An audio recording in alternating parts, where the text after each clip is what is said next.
Welcome to the RS Nerd Herd podcast for Thursday, February 9th, 2023. I'm one of your hosts, Adambomb, and joining me today is my fresh start partner in crime, Runestar. What's up, buddy? Hey, how you doing, my friend? Glad to be back. Alright, and alongside Runestar is the Nerd Herd's resident PVMer, Tony. Hello. Hey, Tony, how's it going? Good. How about yourself? We're doing well here. And last but not least is the man of many iron accounts, Mr. Spider. Hello, how's it going? Doing well, doing well. That's good. Good stuff. All right, so how's everyone doing this week? It's been a couple weeks since our last episode. I know I've had a pretty busy one. I'm doing good. Anything special going on? Nope, not really. Just mostly work and playing RuneScape still. Yeah, I feel that I had to do a bunch of overtime over the weekend, and right as we were preparing to do this episode, we had a really cool video that came out from who was that? The RS guy talking to Mod Sponge about combat, and originally that was going to be today's episode, and then they came out with our actual episode topic, the 4 and 3 new foundations update coming out next week. So I had to scrap all that idea and put this one together, and that all came out on the same day that Nintendo did their Nintendo Direct. So I was like super into watching that and seeing the new Nintendo games coming out, and it's been a crazy week for me with like keeping up with upcoming content between RuneScape and other video games. So, but I've been having a good time. Other than that, trying to get back into playing some Pokemon. Watching the Orlando tournament that just went on, the regionals. Anybody got anything big exciting news coming up lately? No, not really. Just been trying to get on RuneScape when I can. I haven't had much time this week either. Well, I say either. I haven't really had that much time to get on this week. Been pretty God, busy. you guys are depressing. Right? Yeah, I know, right? Time. I logged in today. It said I hadn't logged in 6 days. Oh, dang. Well, Damn. I have been getting on daily to do my what are they called? Fixate charges, because I'm trying to clear my bank of archaeology Collections? collections. Well, not collections, but I got a bunch of like spare ones from getting to 99 or 115. So I want to finish off whole collections and turn on all these artifacts together. So I've been using my fixate charges, and that's pretty much it. Yeah, I've just been getting on doing dailies, and for the most part getting as many rune plate body plus 5s as I can for double XP coming up.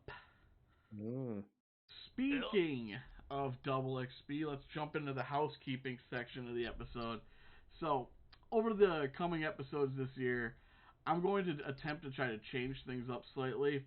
And the first thing you're going to see is this housekeeping section. So what this is going to be is just quick updates that aren't worth going into full breakdowns, but are still worth noting for the sake of the community. So if you have any ideas of other changes we can make to the show to make it more fun and more just more fun and informative for you, just let us know in the comments section. And while you're down there, make sure to hit the subscribe button so you can help us reach a wider community. And with that, Bonus Experience Weekend was announced Friday, February 17th, and continuing till Monday, the 27th. We're going to be having a Bonus Experience Weekend. Like normal, it's going to be 48 hours worth of bonus experience for non-Ironman accounts, and certain training methods will not be affected, so make sure to check the wiki on what training methods will not work. I know things like prayer don't work on this, so make sure you're doing things that will actually benefit from Double Experience Weekend. Sorry to interrupt. Quick question for you. Yeah. As an Iron Man that hasn't played Mainscape in a long time. Go for it. Wanting to remax my main account. I haven't done archaeology. If you use archaeology artifacts during bonus XP weekend, do you get bonus XP from the archaeology artifacts? No, the artifacts are not doubled, but the rate at which you gain artifacts is. Okay. So you get your rate at which you find an artifact is twice as fast. Okay, cool. Kind of nice. That's kind of double XP in a way. Yeah, so you Yeah. just can't get the artifacts beforehand and make them, but you can buy the materials beforehand, and then find them really fast and just pound out making them. So Cool, thanks. Yep, no problem. And the Ring of Death has been reworked again, so it's been reworked. This time it's going to be far difficult to survive after its effect activates. After dying, a player will first Sign of Life, so you're not going to get that Sign of Life benefit after the Ring's effect is activated. And then the Bleed effect you get from an instant death or high damage mechanic is going to be much higher, so you're going to die at a much faster rate. So just keep that in mind if you're using the Ring of Death at any high level boss or anything with the instant kill mechanic, because it's a lot harder to survive. And a lot of people are saying Ring of Death is dead content again, so it is what it is. It was really strong before, and I feel like they just kind of over-nerfed it. But with that, let's jump into the main discussion topic of the episode, and that's the reveal of next Monday's update, Fort 4 and 3's new foundations. So, before we jump into it, how many of us got to see the reveal of that? I did. I watched it today. And what did you think, just without going into any small details, like, on a scale of, like, 1 to 5, how excited are you after watching the update? I'd probably say about a 4. They got some nice things for it. Yeah, I'm with you. 4 is I'm actually on the 4 or 5 on for me. I thought they did a really good job making it something that I feel like hits every single type of skiller. Yeah. Anyone else get a chance to check out the live stream that they did? I think I saw like the first 5-10 minutes of it, but then I had to do something else. But hey, you said skiller, and that's kind of what I am. So Yeah. Yeah, this is entirely dedicated at skillers. So kind of like how the Elder God Wars saga tried to combine like the idea of PVM and combat with questing and telling the story and keeping those like combined as like the focal point. This is going to be the combining the skilling and questing and the lore, combining all that together. So it's kind of the skillers side of a skiller year, you could say. nice. So to start off, before you're able to jump into Fort 4 and 3, you're gonna have to do a mini quest, and you can start this mini quest in Varrock Castle, and it's gonna kind of walk you through the process of making the fort, which is going to be like essentially like a new hub location for us. Once we go through everything, you'll kind of see why I say that. But the location of Fort 4 and 3 is going to be northeast of the Jolly Boar Inn near Varrock, so that's where the lumberyard currently is in game, but will not be after the update on Monday. So the lumberyard is going to be removed, and Fort 4 and 3 is going to be plopped in just north of there. And for anyone worrying about the penguins, or the teleports, or the kittens from Gertrude's Cat, they're going. They killed them. They Kill them all. They didn't kill the kittens. Like they said, they carefully picked them up and moved them to the apothecary in Varrock. So if you're ever doing Gertrude's Cat for whatever reason, that's where the kittens boxes are going to be now. The penguins will now be within the fort, and it sounds like the teleport is going to be in the center of the fort as well. And when it comes to the achievements within the lumberyard, they will be attached to the fort because there is a area to make planks within the lumberyard. So all those achievements will be added there. The only one that will not will be the wood cutting mini game thing that was in the lumberyard that I didn't even know about till they said it was going to be removed. So I guess if there's an achievement you want to get, go for it before it gets taken out. You got a few days. So location-wise, what do you guys think? Do you think removing the lumberyard's a big deal and is going to upset a lot of people, or do you just not care about it? Bad content. Pretty much. I mean, I don't think anyone really used the lumberyard for lumberyarding. Other than clues. Yeah, it was the clues place, and as long as people can still get to clues without it being broken, I think it'll be fine. Like, I love clues, and I don't care. I'm not super attached to some awkward little area to get into. Yeah, the other thing I didn't put that in the show notes, but the clues have also been adjusted. It'll be within the fort itself, but they've already planned for all this, so you're Yeah. not gonna have dead clues because of the update. At least as long as they So they follow. say. Yeah, as long as they follow through with what they said they did. So. Well, if they wanted to kind of keep it close, like to the 4 and 3, like dungeon in the wilderness, they were gonna have to put it along the wilderness wall anyways, and that's probably like the only place to put it. Yeah, and it kind of just makes sense with the whole with the year we just had of all the quests in the wilderness remake. Like you're defending the wilderness from invaders, so right along that wilderness wall is kind of the perfect place. I mean, I don't have an I issue think with it's a good spot. I don't have an issue with the lumberyard going. So it is what it is. It'll be a change. I'm sure there'll be someone who's like upset because they have like a lumberyard locked Iron Man or something like that. But Damn. Rip settled. The current new video. All right. So as I said, inside the fort there'll be a workbench for wood for making planks. It'll use the make X system for turning your logs into planks. Um, as well as that, there's going to be a spot for turning limestone into limestone bricks, and this is going to be kind of how the fort is made. You're going to go from logs to planks, from planks into refined planks, and then the refined planks into frames. And the frames are going to be used as a primary ingredient for the blueprints used to build the different buildings.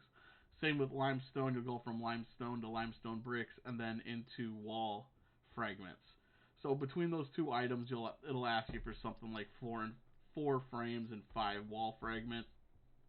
You bring it to a workbench, and with those items in hand, you'll make a blueprint, and with those blueprints, you will be able to start uh, a building.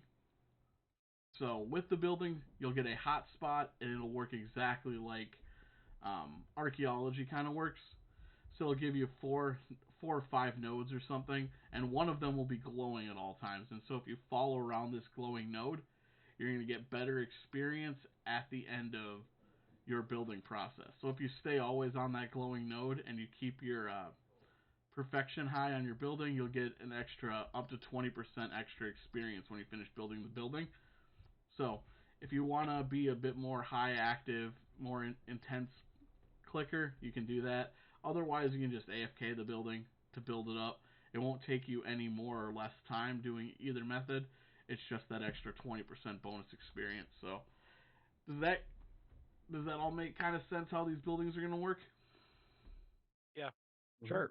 I think it kind of is just kind of like following the sprite around for archaeology. Yeah, it's entirely that. The only difference, instead of it starting at 0% and you grow up to 100 and find an artifact, you start at 100%, and as long as you keep getting XP drops at the glowing artifact, it'll stay at 100%.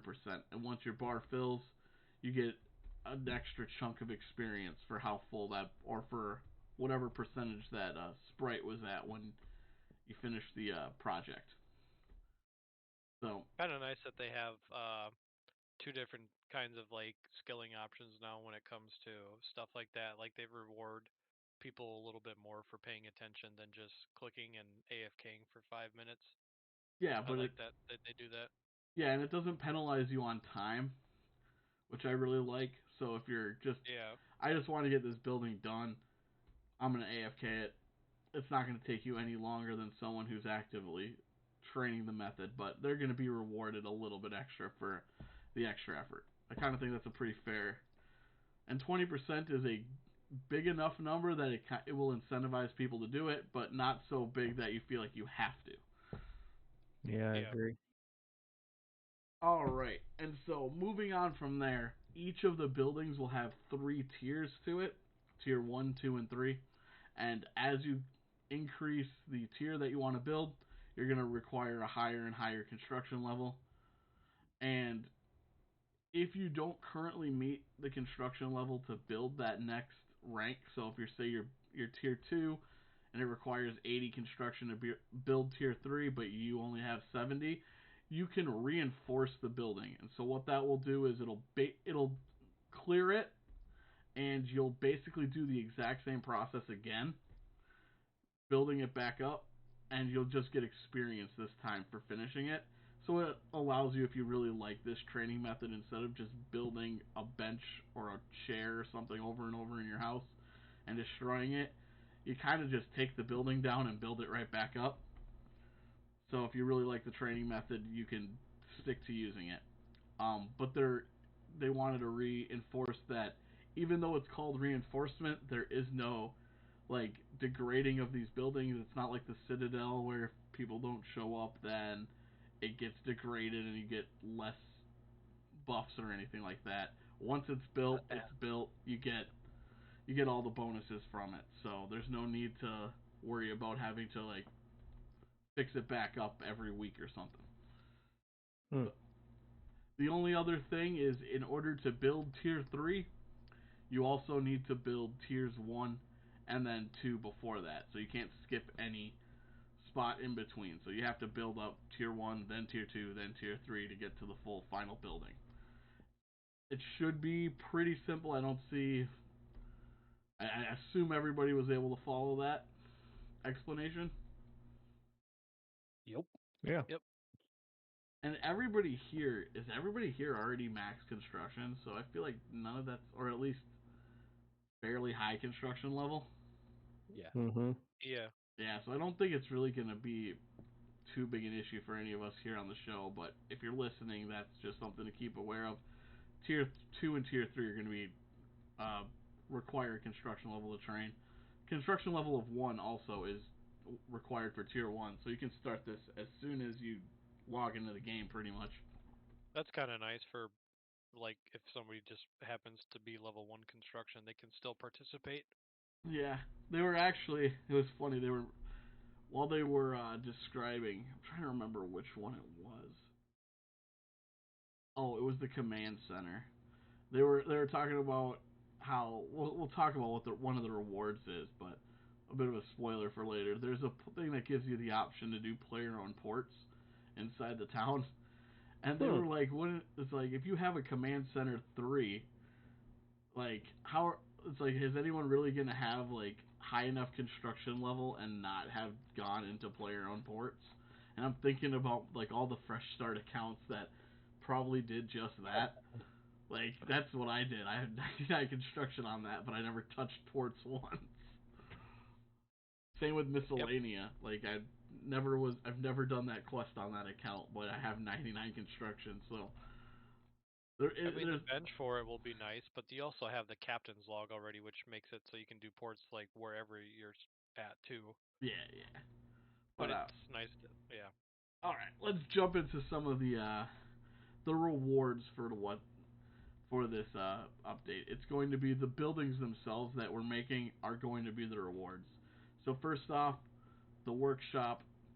We kind of talked about these rewards, I think last week when we were talking about like the Max Guild and how we felt, at least I know I felt that the Max Guild needed some of these rewards in them. But the workshop at tier 1, it unlocks a archaeology workbench, a smelting furnace, and a smithing furnace and anvil, an invention workbench, a bank chest, and a 5% construction hotspot XP buff for whenever you're building any of the other buildings. First off, this is just like the workbench room that we were talking about in the Max Guild.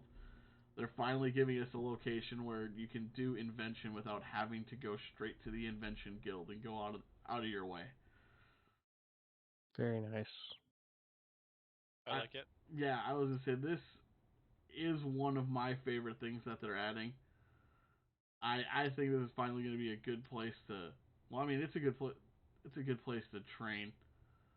in general, because of the furnace and the archaeology bench, and just everything being focused in one nice little spot. I think it's going to be real nice for whenever people want to drop their like little portable wells and all that stuff. I think this fort is gonna kind of be a new hub for that, with all these other advantages that we're gonna go through. So, Workshop Tier 2 is gonna give you remote access to your invention machines. So there'll be a little booth next to your invention workbench that just allows you to remote access your generator, your alchemizer, your plank maker, all that stuff from within the fort. Again, I think this is a huge benefit because I've just started really using the alchemizers. I didn't realize how great those things were. Oh, dude, they were like an Iron Man's best friend. Well, Iron Man, now you don't have to go there to or run to the Invention Guild all the time to check it, because you'll have a remote access for it right there. And alongside that, the 5% construction hotspot buff is increased to 10%, so not a bad reward. And then finally, Tier 3 of the workshop is going to be increased to our generator power. And I did not catch the exact amount, but it's going to be enough to add another Mark II machine of whatever kind you want. However, with that, they have limited the amount of alchemizers you can have to just 2. And that's 2 period, because right now you could have two of the Mark IIs and 1 of the Mark I's. So if you they will be removing one of your smaller machines if you have this set up, and refunding you, giving you your reward, but refunding you your items if you made it. But you'll be able to make another slot. So I think that's a total of 4 full size invention machines you'll have in your invention workshop. So I've never understood why we have so many plots and you can only have like 2 or 3 going right now. Yeah, I hate that. That never made sense to me either. Yeah, so here's a generator buff that should give you a couple more. You might actually be able to fill it at this point if you actually wanted to. But yeah, it didn't really make sense why you needed, I think it's 5 or 6 slots for when you could really only have 2 max and 1 small one going at any one time. Right. Yeah, I'm really surprised that they never, like, when they came out with the buff to the Invention Guild, they never like fixed that, because I'm sure a lot of people were probably like, this doesn't make any sense. Yep, but we're getting that changed now, I guess. Now, yeah. Yeah. As for the 4 years later. alchemizers, I think this one is what I kind of want to get people's ideas on. Do you think it's a good or bad idea that they're making it so you can only have 2? I like that they're limiting it, but I feel that there are going to be people who are going to be pissed because they've been running 3 for a while. But I feel like it's better for the economy if we don't have that much gold coming into the game. I would just limit it to 1 and make it so you can increase the maximum you can put into it, maybe. That could work too, yeah. And you would have less gold immediately dropping into the game, and it would be coming more over a longer period of time. Mm-hmm. They elk pretty fast though. Like I use just 1 of the tier 2 one, or like the highest tier. I don't know if it's tier 2 or tier 3, but It's tier 2. I usually can chuck that stuff in overnight, and the next day, like, all my stuff is elked, and I think it elks the salvages or whatever you throw in there relatively fast. I'm surprised people are able to have all that, use all 3 of them efficiently. Yeah, I mean, it might not be for an Iron Man as easy to do it because you actually have to earn your stuff, but you could buy like the plates, the rune plate salvage and that kind of stuff, and just throw them in there, as many as you can get if you have a big enough cash stack. Like that's what I do with Onyx Bolts Enchanted. I have Onyx Bolts in there. What's up? Does it profit though? Yeah. Like you'd have to find a salvage that elk's higher than what it sells for on the GE. Yeah. There's the wiki has like a constantly updating page that tells you which items are the most valuable to elk. Oh, well then I guess it makes sense for people to have that many. I didn't think that would ever be a situation where that would actually benefit people. Yeah, right now I make a fair bit on Onyx Bolt Enchanted as an elk item. So I'm running 2 of the Mark IIs right now, and while I can't add a third, I guess I'm okay with that because I feel like that'd be a lot of gold coming in every day if everyone was running 3. Yeah. All right. Moving on, the Town Hall. So this is one where I feel like this one's going to be a little divisive. We'll see. So Town Hall Tier 1. Town Hall is going to introduce rested experience at a 1 to 15 minutes logged out of the game. 1 point to 15 minutes logged out. 1 point of rested experience is equivalent to 1% of a small fallen star.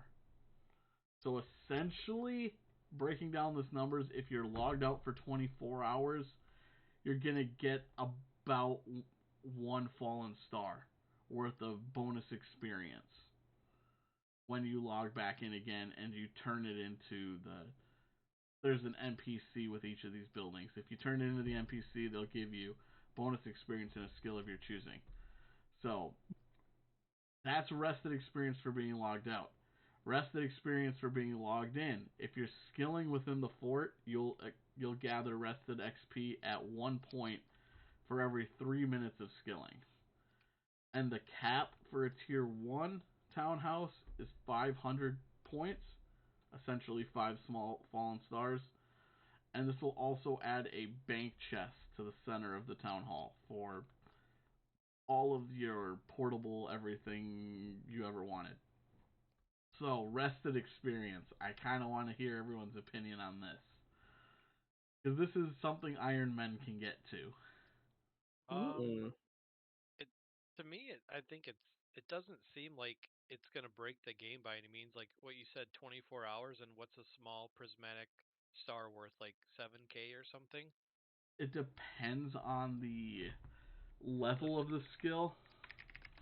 I'm pulling it up right now. I don't think it'll be like busted by any means unless they end up buffing it, but I don't think it'll be too big of a deal. All right, here's the list. At level 1, a small star is worth 79.5 experience. Mm-hmm. At level 99, it's 10.6k, and at level 120, it's 15.5 approximately. I think that's pretty fair. Yeah, it's I not. don't think It's definitely not a or lot. anything. But I feel like some people, just because Iron Men are allowed to do it, some people would be like would get a little angry about it. But maybe that's nobody here. You have to be logged out of the game for 24 hours just to receive like 15,000 experience. Yeah, or you skill for however many 300 minutes. Yeah. So I got a question. I don't know if they made this clear. Is it 500 point cap that it can't go over that, or is that per day? Is that per week? You can't store over that. So like if you're logged out for like a week straight, and you would gather 500 points because you've been logged out for too long, and then it won't go up above that. Okay. You'll be capped out at 500 points. Yeah, 1 every 3 minutes if you're logged in. Skilling within the fort, yes. Yeah. I guess that's not too bad. Yeah, it doesn't really matter, I guess. All right. Turn off gathering bonus XP if you're an Iron Man in settings or something? I have no idea. I don't think so. Doubt it. The only bonus experience you can get, I think, is through prismatic stuff through clues. As an iron right now. You can also, I think, get it from Barb Assault, can't you? Oh, I don't think we can do Barbarian Assault. Really? But you can get it from the Clan Citadel as well.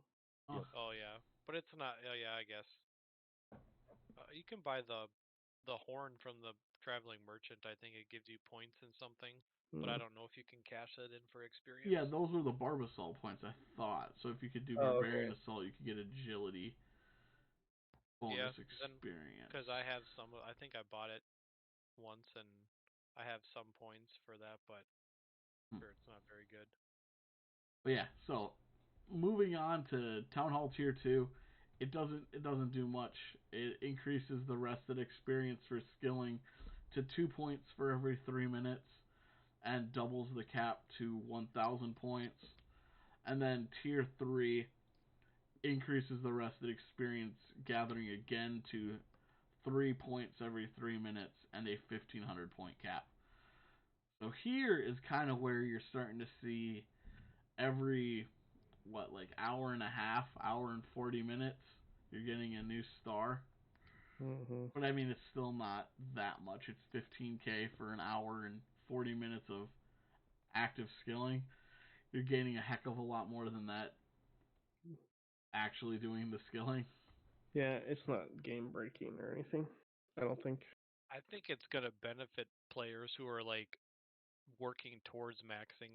Like unless the max player is going for like a virtual, Iron Man is going for like a virtual level. Like I don't know if they're gonna really skill there. If that makes sense. I don't like if you don't have any interest in like doing construction past 99 or I don't know. Well, it's like, there's got to be a reason for somebody to want to go there too. As an iron, yes, I can see why, because you guys can't use the portable whatever those portable things, can you? The different types of portables. No. Yeah. So like that'll probably benefit main accounts a lot more. Yeah, that's going to be kind of the new hot spot, I would assume. It's going to be the center of town here. That'll crash servers on double experience weekend. I feel like that's what they want it to be, though. It sounds like they want it to be a new skilling central hub area. Yeah. They're trying to push people there. Kind of like the PVM hub is the PVM hub. They want this to be a skilling hub without calling it the skilling hub. Yep. I 100% agree. I think that's entirely their intent. I don't have a problem with that either. No, you gotta get people there somehow. Yeah, and it's a good way to get people playing together, and it doesn't isolate different types of people based on their skill level like the max skilled would. So I think it's a good middle ground between what we wanted with the max. It actually might even be better than what we wanted or what we were talking about with the max guild, having all of these things and giving them to a location that we can all kind of congregate on. But still, max guild's dead. Yeah, I was gonna say you do this now. I mean, you're just not gonna get people in the max guild anymore. Yeah, it's gonna be a grand exchange, and that's it. But if that's what they want for it, I guess it's whatever. Yep, their game, right? Yep. The PVM hub already stole the max guild players anyways, unless you're buying something. Yeah. Alright, moving on to the chapel. So this one's kind of interesting. I like this one. So chapel is going to give you an altar and a burner. The altar at tier 1 will give 250% prayer experience when using bones and ashes on it. And the burners, you're going to place in any herb into the burner, and for each one you placed in, you will get a 15-second buff. This buff gives you a 3% chance to save any ashes or bones you use on the burner. When you place the herbs in, it is also shared across all players on the world. So if you put in 1,000, everybody benefits from it. So I feel like this is going to be this most certainly will be the new central hub for most people raising prayer that want to do it in a more affordable way and don't want to just bury. Tier 1 is 250% prayer experience. Tier 2 is 300, with the burners being a 6% chance and 18 seconds per herb. And the Tier 3 being 350%, which is Gilded Altar, 2 burners or the Chaos Altar equivalent, and a 10% chance to save the offering with a 21 second per herb used. So I personally feel like this is going to be the new main prayer method for at least 60% of the people training prayer. Anyone disagree with me on that one, or? You think this is going to be where everyone trains prayer now? Yeah, the only people that I feel like too. the only people I don't think that'll do it are the people that have so much money they don't care, and they just want to bury the bones and ashes with the 1 or 2 ticking method or whatever you want to call it. Yeah. Alternating but doing bones and ashes at the same time, and then reloading from a bank as fast as you can using the powder. So yeah, because that is faster experience, but it's going to cost you a lot more in the long run. So I think there'll be a good chunk of players that still do that, but this will be the new Gilded Altar method, and again, it gets people out of player-owned houses and everyone training it all together in one spot. I think it's pretty cool. I wonder if they're eventually going to update player-owned homes to make them useful. I kind of feel like they're not with this update. No, I mean later. Yeah. Oh, I just mean I feel like this was kind of we want to train construction or fix construction in some way. We can either fix the houses or we can do this, and I think they went with this method, and are gonna put houses on a back burner for maybe 5 years down the road. Yeah, I guess so. I just mean more along the lines of just making them useful, like a place to go through or something like that. Not so much like you train there. It makes sense to get people out of their homes from training and do different training methods. But I mean, old school has a bunch more teleport options in their home. I would like that. I'm not gonna lie. Yeah, I was just gonna say old school gets the teleports and stuff like that, but we also get them too in just different ways. Different ways. Yeah, I know, but I'm just saying. I wonder if they're gonna find a way to make homes useful. Maybe not, or long way down the road, like you said, maybe 5 years down the road. Who knows? Get some farming plots in the house. Yeah, your own farming plots. Exactly. Just do 30 herb spots. I'd be down for that. I wouldn't mind that at all. But yeah, the other thing is, I didn't put this in the notes, but you can change which god you want to represent at your church. It starts as Saradomin, but you can change it to Guthic, Zeros, Zamorak. I know those ones for sure. I don't think they have. I wasn't sure if they have Armadile and Bandos, but they did have Armadile. I saw it in the options. Okay, yeah, okay. So unless it was I think they had 5 that you could choose from. I mean, I guess that would make sense since Bandos is, Can I have it worship myself? Yeah, whatever happened to that? We are god killers, right? Yeah. Got Thomas's picture in a stained glass window. I'd be the Church of Spider. All right, and the one that we had mentioned earlier in the show, the Command Center. So the Command Center will have for Tier 1, it'll have a table for managing miscellanea, Anachronia Base Camp, the Archaeology Research Table, and a player-owned ports table.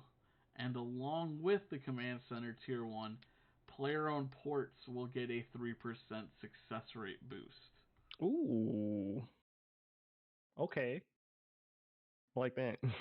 And so this is going to be your play. And I like this one because I forget to go to Anachronia all the time.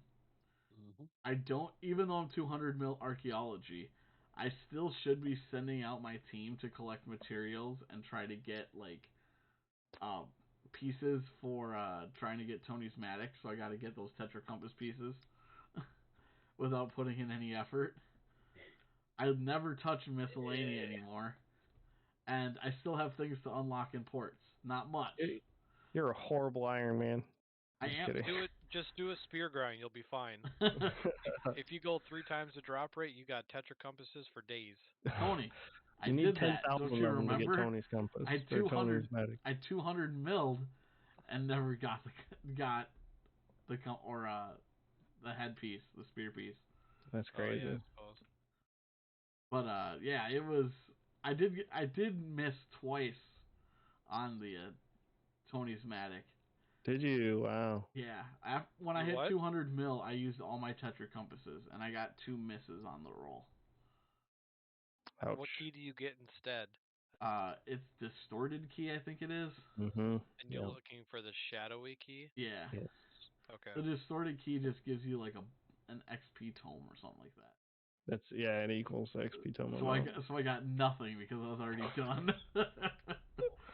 Oof. All right, moving on. Command Center Tier 2. Anachronia gets 5 bonus workers.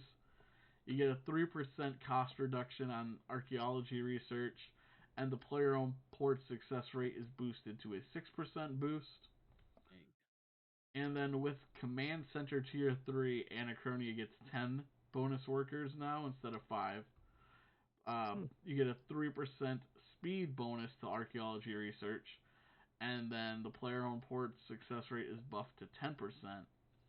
And for managing miscellanea, each day you can choose to pay 50% of the max coffers, which is 75,000 GP. Half of that would be 37,500 each day to hold your reputation at 100% for 7 days. Does that make sense? It's kind of worded weird, but so basically, you pay 75K. You pay half of the max coffer, so 37,500 coins per day for 7 days, and it will lock your rep at 100%, so it doesn't drop. Wait, so you pay it once and it locks it for 7 days, or you pay it for 7 days in a row? You pay it for 7 days in a row. And then it locks it. That's worth locks, it. Yeah, you pay it once. Like, you choose to say, for the next 7 days I'm going to pay this, and it locks it in. Oh, so no, that's not worth it. It's a big difference. You still go there? So it's essentially 37.5 times 7. You pay whatever that would be, and then the next 7 days it's locked. So you can't fall below 100%. It doesn't make that much of a difference, though. You're right, but it makes a slight difference. Because each day when you go down to 99% and then 98% and 97%, each time it takes out of that money from the coffer, you're getting like a couple items less. But I mean, I still increase my reputation there like once every couple of weeks, but I don't go there every day to keep it at 100%. So yeah, there are people that go there every day to keep it 100%. Yeah, I using don't. my hand. I do. Yeah, so you wouldn't have to do that. You could basically on every Monday you could be like, hey, I'm gonna put 37.5 times 7. I'm gonna pay 260K so that for the next week I don't have to go to visit the. So you can get like 260K worth of items out of it. Yeah. Yeah. Hopefully down the road maybe they tie this into like maybe reworking miscellaneous and getting better rewards for it. For anyone listening, it's definitely not worth doing unless you've done Royal Trouble. Oh, absolutely. You need the extra workers at your kingdom to do this. I'm not even sure if it's worth it still. I don't think I would have to calculate what the difference in items is, because it's probably no different than maybe 20 items. Yeah, I mean, it probably depends on what items you're collecting, too. Yeah, that too. But yeah, they'd probably have to buff that to make it a little bit more worth it. I would almost say, because what I thought they originally said was 15%. When I heard 50% the max coffer rate, I'm like, that's too high. Yeah. 15%, so it would be something like 100K after 7 days. That wouldn't be too bad. That would feel fair, because it's like, all right, it's a nice little. You'll probably get 200K worth of items, so you double it, but it's not like drastically. It's not a lot more, but at least it's something. This feels like it's just going to literally be a trade-off. Everything you get, you're just going to lose for the cost of using it. I mean, I guess it's a way of just buying things cheaply. Yeah. Yeah, or as an Iron Man trading, kind of in a way, trading GP for more items. Mm-hmm. Maple logs for simple parts or whatever. Yeah. I don't know. I wouldn't do it, but I do my farm run right next to them, so I'm fine every day there anyway. Exactly. All right. What's on that island? Huh? What do you The do? berry bush. Oh, okay. Yeah, I take the spirit tree from the Cyrus in Prif to the eastern island, which has the berry bush, and then I just rake the farm patch that's right there, and then telly away to the Kandarian Monastery. You guys, Gotcha. in order to be this like knowledgeable about the game, you need to run like 8 accounts at once, and Spider's got 8 arms, so he can run all these accounts at once and keep up with this knowledge. It's 7 years of an Iron Man and knowing how to like do things kind of efficiently with farm runs and stuff. Extensively. No, I shouldn't say efficiently. Extensively. How to sap everything out of your farm. Yeah. All right, and so the 3 major achievements that are adding to the forts, the forts. They are the 3 following. One is a comp cape. That is the upgrade all buildings to tier 3. So if you upgrade all 3, you'll get your comp cape requirement. There's no time locking on any of this. So day 1, if you put in the time, you can get everything upgraded as fast as you want in whatever order you want. Are the frames tradable? Yes. Ah, okay. You can trade them. They said it wasn't very long either. Like they made it sound like people who lose out on their comp cape can get it back pretty quick. Yeah, I'd say it probably isn't going to take longer than 5-6 hours. Probably not. To upgrade everything. And it might even be faster than that. I was just kind of basing it off what I saw them doing. Thinking you're going to have to make the planks and they're refined, and then frames, and then the limestone. If you don't have it, you're going to have to go gather it. So I feel like getting the materials will probably be like half the process. But the other achievements, fully fortify Fort 4 and 3 by building up the walls and buildings. So that is one you're going to achieve just by doing the mini quest. And I didn't even say this. The mini quest introduction is going to make you the workshop tier 1. So that's going to be kind of the process. You're going to build up the wall and you're going to build the workshop for the mini quest. And then that's going to fully unlock everything else after that. So doing that will get you that achievement, and then finally obtain a perfect build score within Fort 4 and 3. Now the only thing I can't tell you about this is whether that's one hotspot or every hotspot. Because they say there's no difference between one that's finished and one that wasn't. So it sounds to me you just need to do one time, build one of the buildings perfectly. But I can't say that for absolute certainty.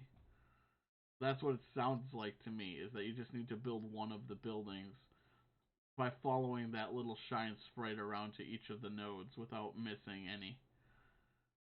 So, that's it. That's for all the achievements needed for Fort 4 and 3.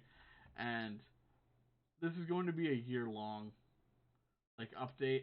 It's going to be the puzzle box of the year. So, this is just the first step of it. As the new quests come out, it's going to require us to upgrade and build the fort more and more. So, getting stuff done early will probably be beneficial to you in the long run. So that's it for the Fort 4 and 3 update. What do you guys think about it after hearing all the things that it's going to be giving us? Well, I think I'm regretting purchasing the new Hogwarts game, because I'm gonna be spending all my time on this. I really like this update personally. I think this is probably where I'm gonna be training construction at. I got a long construction grind ahead of me. 170 mil to go. Well, less than 170, but about 170 mil to go. So We'll see what happens when it's in the game. That sounds good, though. I like it. So I'm gonna go through one. Which of the buildings did you think is your favorite? I'll start with Runestar. Oh, can you come back to me? Okay. Tony? I think mine is probably going to be the command center. Command I think center. it's nice to have like the port tables, archaeology stuff, and I think that's what I'm probably going to like the most. All right. Spider? I think I'm in the same boat. I like the sound of the command center with a 10% success rate for the playground ports, the access to the archaeology workbench, and plus Anachronia bonus workers get more resources to use them in the Dreamland. All that sounds good. I do have one caveat on the playground port access thing is if you can't buy or if you can't manipulate your crew from there, it's basically pointless. I mean, I don't even use the captain's log because a lot of times I'm messing with my crew. I'm trying to be a psychopath with my ports and know you are. get crew that has the percentage boost on all the crew too, which is just a random roll. It's a very rare roll to have a trait that adds percentage to your crew, but I'm trying to do it, so I'm like constantly buying and trading, buying and deleting crew members. So if you can't manage your crew from this little port table thing, it's pointless to me. I don't really care, but success rate's nice. Going sweaty on the port cruise. I want to see a bone voyage, an ancient bone voyage that's like 98% chance of success. The 78% chance is fine. I get that a lot, but like I want a 90% chance or higher. If you got a 90% chance or higher, the 10% boost would be 100%, right? Yeah. Yeah, exactly. So even at 100%, you can still fail, can't you? It's they don't show point percentages, so it'd be like 99.5%, and it would show 100% because it's over the 99, and you can still fail. Yeah. I think I failed once on 100% on my main account, and I was like, how is that even possible? If you look at the actual numbers of the stats that are going, you'll have one or multiples, but you'll probably have a one or two that are just barely under the stat level, which means they can fail. It does suck, but it does happen. I've had it happen too. Yeah, for those of you who don't know how ports works, when you send the ships out, one of your bars, whichever one is the lowest, that is what percentage chance you have of success. And so if you have out of all your bars, you have like morale and speed or seafaring at 100%, but your combat's at only 80, your success rate will only be 80%. So this 10% bonus will apply to that lowest level skill, bumping it up to 90. So it's quite significant in that regard. I think that's probably I hesitate to say my favorite one too, but I'm gonna try to be a little different here. No. I want to be different. All right. I'll go with the same thing. Command Center is the best one. It just sounds so good. it really is. It's the prayer one will wear off eventually, right? Well, yeah, I'm gonna finish. I have prayer banked already, so it's just a matter of doing it. So for me, it's not going to be useful for too long. So I didn't hear them say anything about this during the stream, but like other than a skilling area, is this going to be like a place where you can gather like materials for anything? Like, is there any end game sort of thing to that, like ports? At the moment, this is what we have. This is coming Monday. Okay. Because like I said, it is going to be like the Infernal Puzzle Box, where there's going to be tiers to it, and it gets better and better as time goes on. Yeah. There will probably, I would hesitate. Oh, I'm just gonna say it. I'm not gonna hesitate to say it. I'm gonna say it.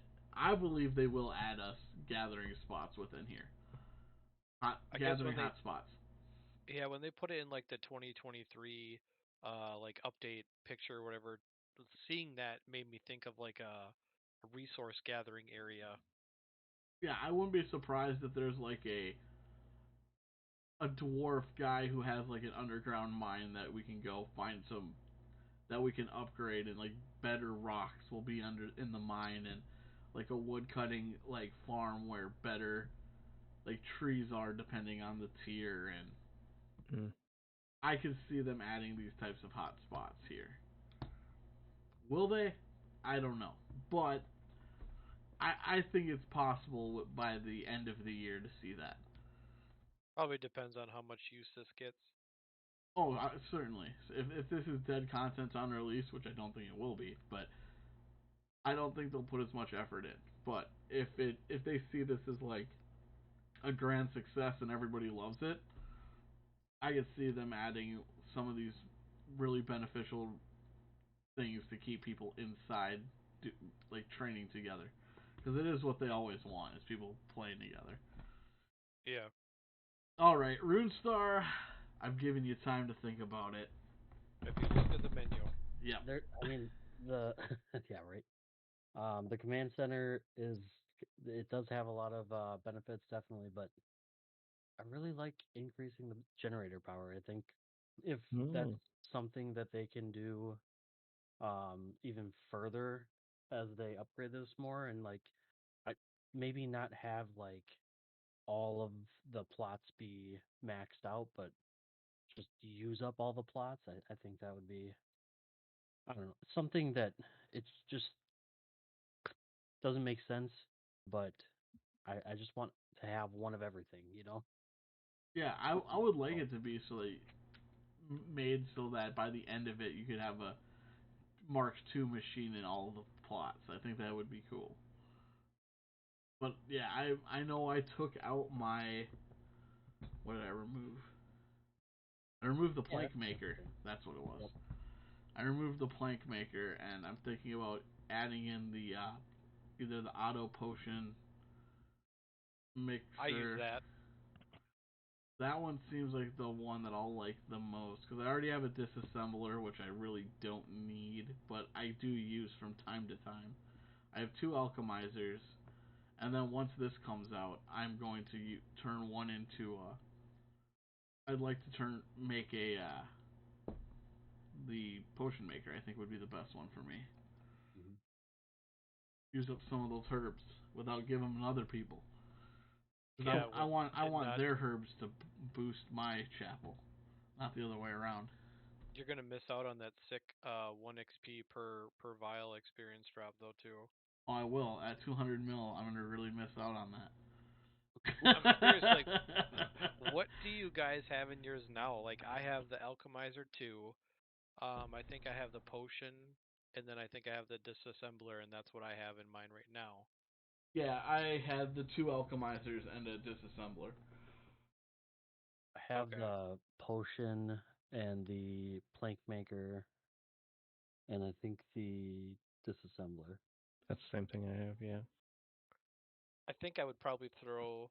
So what would you guys throw in your invention guild with this new update? I think I'd have I would the probably alchemizer on top of it. Okay, an additional one. Yeah. Well, that would be his first. Do the crafting for hides, for like comps. Sure. What about but that's what Thomas? I'm saying. Like that. Yeah. It'd just be nice to have all of them, because like even if you don't have them all maxed, I can't even put them all on the first tier. Yeah. Yeah, I think I just want to add the ones that I have missing. The only one I really feel like Mark II is super beneficial is the Alchemizer, because it doesn't cost runes or fire runes. Pardon me. Yeah. I went through 200,000 fire runes in the Alchemizer. Jeez. I remember. I think I was the one who told you about that. You did. Too. I didn't you know. You were like, what? Yeah, I didn't know upgrading it actually made it so it didn't consume those. I say 200,000. Some of it was actually using fire magic, but I'm down 200,000 fire runes from all my other rune types, which I bought equal amounts of them when I was doing shop runs, so I went to alking mostly. But anyway, yeah, upgrading that to tier 2, and then everything else if I can have as tier 1, I'd love it. Although I'm not like crazy about tanning hides that much, but whatever. I'd rather have something spin flax. Can we get a Jagex? Yes. Can we please have something auto spin flax, or at least have a freaking spinning wheel like a click away from a bank rather than having to go to a ladder or something. That's something we need to add into our fort. Yeah. Put that in the workshop. Please. I get that there's a lunar spell for it. I don't care. There's a lunar spell for tanning hides. There's a lunar spell for making planks. Please. You make fair points, yeah. I'm tired of having 18,000 flax in my bank and don't ever have bowstring to make bows when I get like a yak track to do bows. Anyways, sorry, I'm just complaining. No, that's Love it. really good.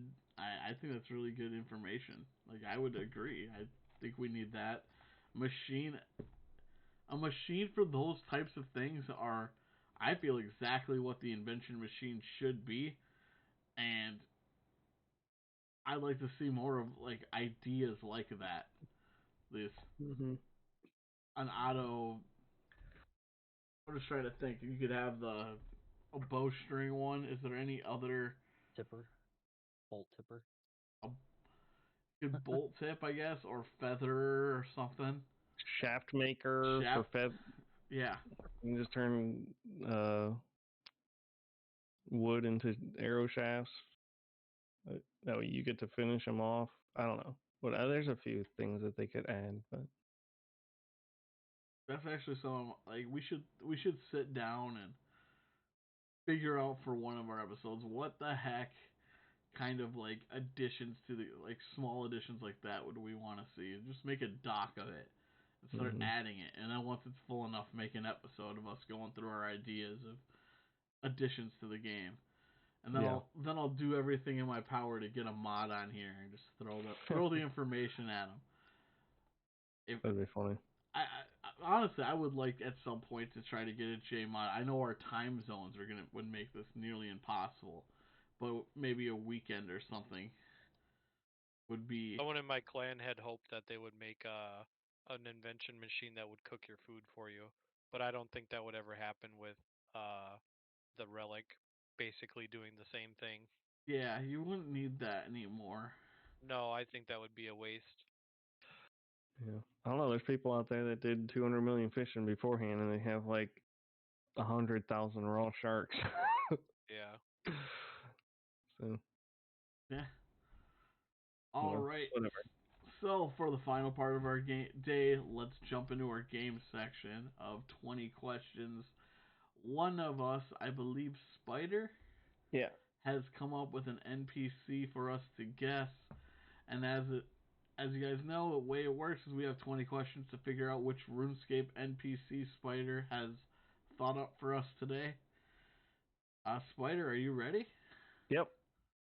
All right, I'm not gonna lead us off on this one. I'm gonna let either Runestar or Tony jump off and take the first question. All right, what's his name? Yes or no What question. is? I'll start. All right. Do you have an option? Can you trade with this NPC? Yep. Are you on the RuneScape surface level? Yes. Are you in Falador? No. My God, that would have been amazing. I'd like to solve the puzzle. Are you? Is this NPC female? Yes. Damn, what a lucky guess. You had a 50% chance of getting that right. Oh, I don't know. Non-binary. That's true. There is that elf is on the surface level. Oh. Or was it an elf? Yeah, it was I an don't elf. remember. There's a non-binary NPC in this game? There's a transgender NPC. It's an elf that it's where the crystal shapeshifters are. I forget her name. Yeah. Yeah, RuneScape's inclusive. Yeah, I forgot her name too. I don't remember. Because I didn't read the quest. Yeah, you trade her to get the attuned gear if you want to buy it with like crystal shards. Mm-hmm. She also controls their aggro. Is this lady north of the wilderness ditch line? No. Okay. Whose turn is it? Matter. Whoever's got a question. Is this NPC located north of the island that you kill the dragon in Dragon Slayer quest? Crandor. Yeah, Crandor. North of Crandor?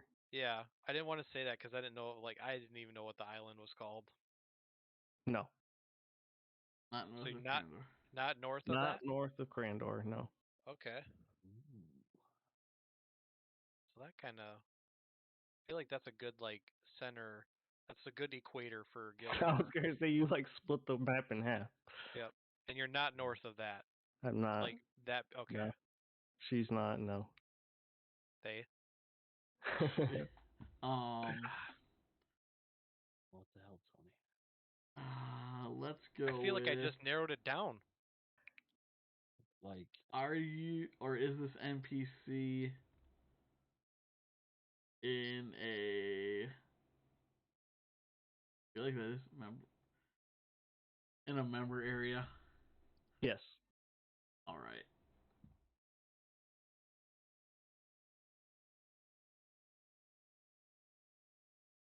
Member area. Anybody?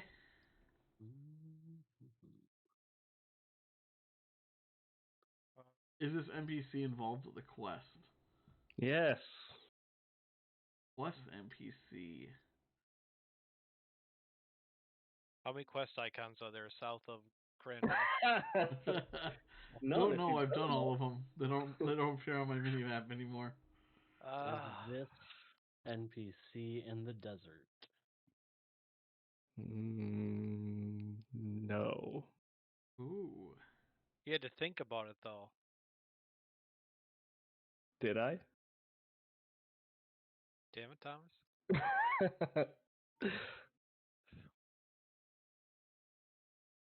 Interesting. Can't remember. Was this person tradable? Yes. Yes. Yeah. Okay. Is this person related to archaeology at all? No. That's 10. All right. For a second, I was thinking it could have been the Is this vampire NPC chick. human? No. I have a feeling. Is this NPC in Ooglog? Yes. I thought so. Well, someone's gonna have to go to Ooglog because I'm smithing right now. I'm not going until I'm done. All right. This is gonna be a long game. Just kidding.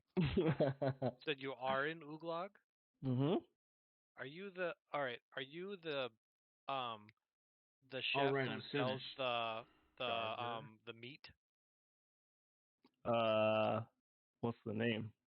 Carger. Yeah. We figured it out. 13. Yeah, that was it. Is that how? Charger. Yeah. How long did it take for you guys to figure Adam out from last week? That was It's about 13, I think. I think it was 13 as well. Yeah. Dang, we're getting too good. We're gonna have to make these harder. I thought it would be kind of hard. Not really hard, but like, unless you go there to buy the meat, which I do. Yeah, then you're not really gonna know that she's like tradable. Yeah, I needed those for my dinosaurs for 200 mil farming. That makes sense. For a second, I was thinking it could have been the female like vampire lady because I think she was just slightly south of the Crandor. So I was like, wait, can you trade her? Yeah. The not human thing really gave it away, though, for sure. I thought it might take a little longer to ask that, or be asked a lot earlier and forgotten. Well, I mean, I think there are this a lot just of... means we play this game too much that we are getting it that soon. Maybe Maybe. it's time to find it. We could always find another game, or else do another episode of like a Jeopardy or something. Yeah, I mean, we are still kind of picking like surface people, things that aren't like really buried in quest lines. We aren't really picking hard things right now. Right. I got Like- an NPC for next time. All Nice. right. Good. All right. Speaking of next time, that's going to be it for our show today. If you guys liked, make sure to leave a comment. Tell us what you think about the new Fort 4 and 3 update. Which is your favorite building? What you're most excited for? And again, any type of advice that you want to give that we could help spice up the podcast a little would be greatly appreciated. And make sure to tell your RuneScape friends, your RuneScape clans about it, and get them involved as well. But with that, we will see you guys in 2 more weeks with a combat-focused update this time. Woo! Yeah. All right. Have a good Thanks. night, everybody. Bye. Have a good... Bye.